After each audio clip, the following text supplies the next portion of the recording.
अस्सलामुअलैकुम everyone, welcome back to perfect of life. मैं हूँ नाइल्शा। उम्मीद है कि आप सब बहुत अच्छे होंगे।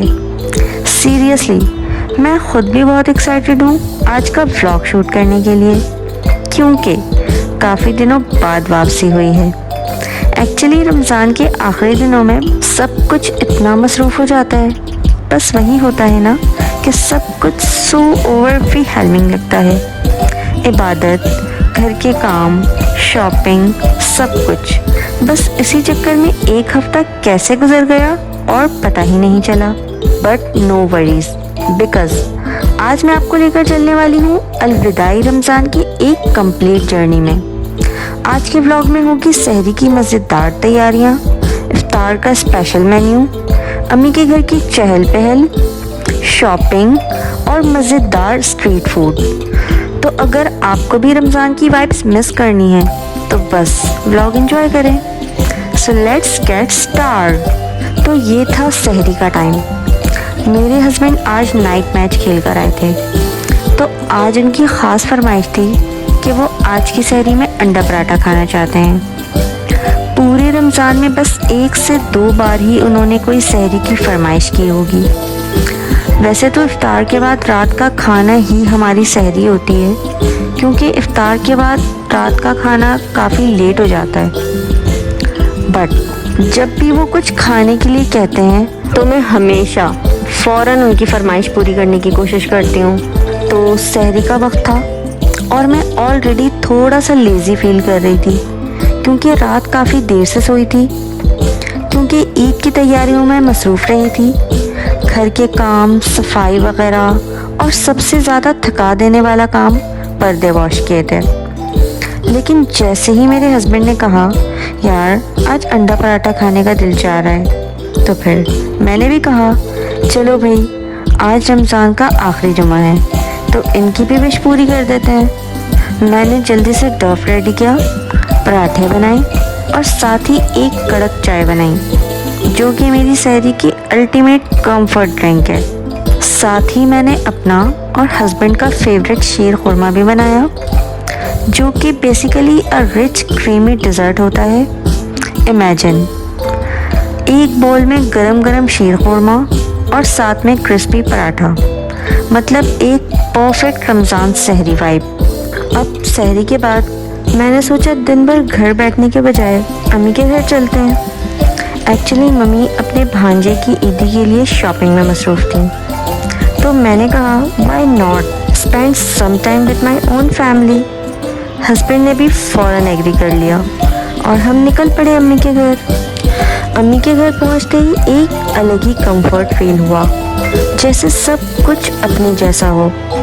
अम्मी ने दरवाज़ा खोला और मुझे देखकर बहुत खुश हुई, और अब्बू तो हमेशा हमें नीचे दरवाजे तक रिसीव करने के लिए आते हैं। मेरी छोटी बहनें हमेशा की तरह शरारतों में लगी हुई थीं, और इनके हंसी मजाक ने पूरे माहौल को लाइवली बना दिया। अम्मी का घर मतलब लजीज खानों की जन्नत। सीरियसली जैसे ही मैं किचन में गई, हर तरफ रमज़ान की ख़ास खुशबू फैली हुई थी। क्रिस्पी पकौड़ों की खुशबू, चटनी का मज़ा और फ्रूट चाट की स्वीटनेस। अम्मी हमेशा कुछ न कुछ ख़ास बनाकर ज़रूर रखती हैं, और आज भी दोपहर से ही उन्होंने चने के दाल के क्रिस्पी पकोड़े बनाने की तैयारियां शुरू कर दी, क्योंकि इनके दामाद को जो पसंद है। और मेरे हस्बैंड की फरमाइश के मुताबिक क्रीमी फ्रूट चाट भी बनी, क्योंकि उन्हें मालूम था क्रीमी फ्रूट चाट की डिमांड ज़रूर होगी, इसलिए पहले से ही सारी तैयारियां कर रखी थी।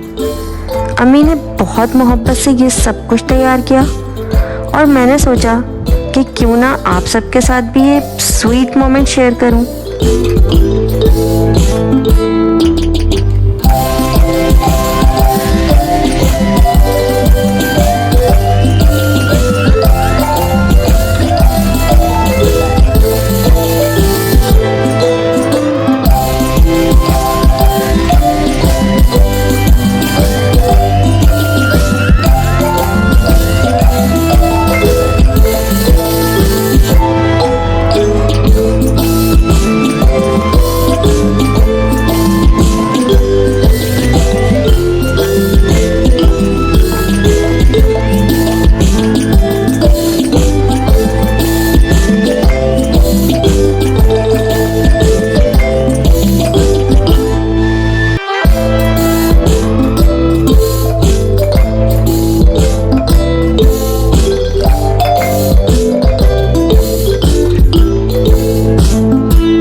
यहाँ एक फ़नी सीन हुआ। अम्मी ने फ्रूट चाट में क्रीम और कंडेंस मिल्क ऐड किया था और मैंने इसी मिक्सचर से अपने लिए एक बोल में फ्रूट चाट अलग करके उसमें जामी शीरी ऐड कर दिया। सोचा कि थोड़ा नया फ्लेवर आएगा, बट guess what? वो ओवर स्वीट हो गया। अब अम्मी ने पहले ही मना किया था, बट मेरी एक्सपीरियंस करने की हैबिट ही ऐसी है। खैर, समहाउ मुझे खुद ही ज़बरदस्ती वो फ्रूटी सिरप फिनिश करना पड़ा और अम्मी बस हंस रही थी।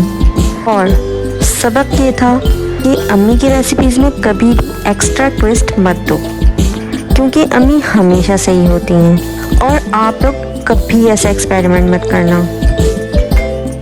इफ्तार के बाद हम सब ने मिलकर टी टाइम एंजॉय किया और खूब बातें की। और इसके साथ ही अम्मी ने इफ्तार के बाद स्पाइसी मसाला लोडेड कीमा बनाया, जो मेरे हस्बैंड को बहुत पसंद है। और इसके अलावा घर के बाकी तमाम लोग भी बहुत शौक से खाते हैं।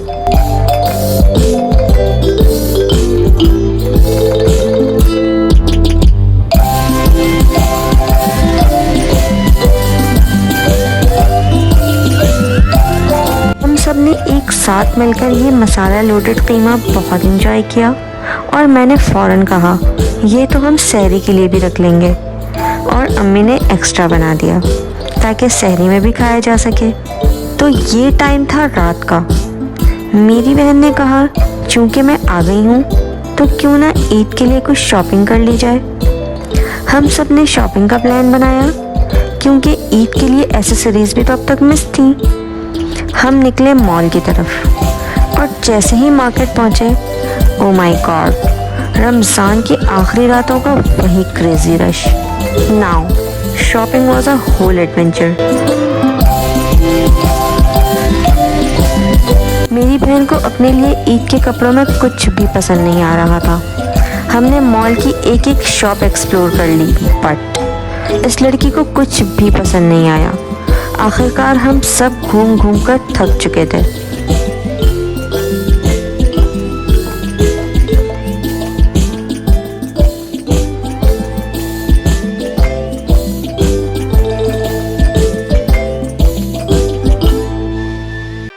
मेरी बहन को कुछ भी पसंद नहीं आ रहा था। कभी कहती ये झुमके बहुत बड़े हैं, कभी कहती इस सैंडल का डिज़ाइन बहुत अजीब लग रहा है, और मैं बस कह रही थी यार कुछ भी ले लो, वरना ईद वाले दिन भी परेशान होगी। फाइनली हमने कुछ ब्यूटीफुल एसेसरीज और सैंडल्स पिक किए। मेरी बहन ने कहा मैं तो ऑनलाइन देखूंगी, तो मैंने कहा तो फिर हम इतना घूम क्यों रहे थे भाई।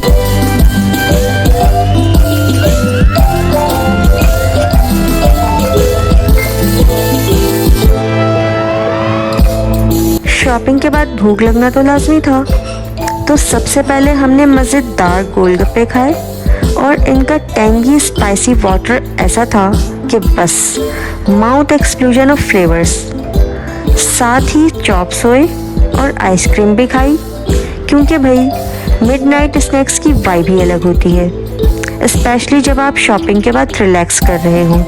जैसे ही हम घर पहुँचे, लिटरली टाइम उड़ चुका था। सहरी का वक्त करीब था और हमने सोचा चलो अब अम्मी का बनाया हुआ वो कीमा एंजॉय करते हैं। But the problem, we were already so full. लेकिन फिर भी हम सब ने मिलकर थोड़ा थोड़ा सा चखा और बस चाय के साथ सहरी मुकम्मल कर ली। अब हुआ कुछ यूँ कि सहरी तो बिल्कुल नहीं की गई, क्योंकि किसी को भी प्रॉपरली भूख नहीं थी। अम्मी ने फ़ौरन नोट कर लिया और कहने लगी अच्छा तुम लोग कुछ खा नहीं रहे तो ऐसा करो बनाना शेक पी लो। और फिर बहन ने अपने स्पेशल टच के साथ बनाना शेक मेकिंग प्रोसेस शुरू किया। सबसे पहले फ्रेश बनानास को ब्लेंड किया, इसमें कोल्ड मिल्क और थोड़ा सा शुगर ऐड किया और फिर सुपर क्रीमी बनाना शेक तैयार किया। लेकिन मज़ा तब आया जब बहन ने इसको एक्स्ट्रा ब्यूटीफुली गार्निश किया। ग्लास के एजेस को नीटली गार्निश किया और फिर इसमें रिच एंड थिक शेक डाला। मतलब देखने में भी एस्थेटिक और पीने में भी सुपर डिलीशियस। अब सहरी मुकम्मल हुई तो जाहिर है बर्डन ऑफ यूटेंसिल्स हमारा इंतज़ार कर रहा था।